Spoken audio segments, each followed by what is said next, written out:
नमस्कार साथीहरू, आज हामी बनाउन जाँदैछौँ झापाको प्रसिद्ध गिल्लो चटपटे। पूर्व नेपालमा धेरै लोकप्रिय छ र यसको स्वाद निकै मज्जाको हुन्छ। चटपटे खाएको छैन भने आजको भिडियो अन्तिमसम्म हेर्नुहोस्। यदि तपाईले अझै झापाको चटपटे खानु भएको छैन भने आजको भिडियो अन्तिमसम्म हेर्नुहोस्। गिलो चटपटे बनाउनका लागि चाहिने सामग्री, आउनुस् हामी अब सामानतिर लगौं।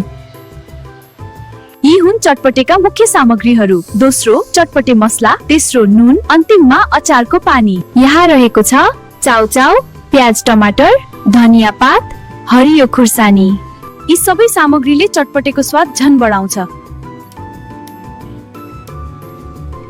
सबैभन्दा पहिले चाउचाउलाई सानो टुक्रामा फुटाउने। अब एउटा ठुलो भाण्डोमा चाउचाउ राख्ने। अब त्यसमा टमाटर, अब त्यसमा धनिया, अब त्यसमा हरियो खुर्सानी। अब मसला, नुन र कागती हाल्ने। अन्त्यमा अचारको पानी हालेर सबै राम्ररी मिसाउने। अब लास्टमा भुजा पनि हाल्ने। अब इन्ग्रेडियन्ट्स एड गरी चाटपेट चाहिँ झापाको नेपालमा बनाइन्छ। एउटा चटपटे दिनुहोस्। हुन्छ, 50 रुपैयाँ। तपाईको चटपटे तयार छ। धन्यवाद।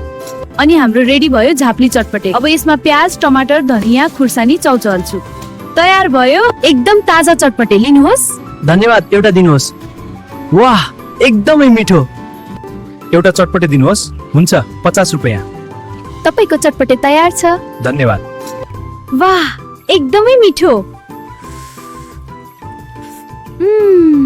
यदि तपाईलाई हाम्रो झापाको गिलो चटपटे मन पर्यो भने भिडियोलाई लाइक, शेयर र सब्स्क्राइब गर्न नभुल्नुहोस्। फेरि अर्को रमाइलो भिडियो लिएर आउनेछौँ। धन्यवाद।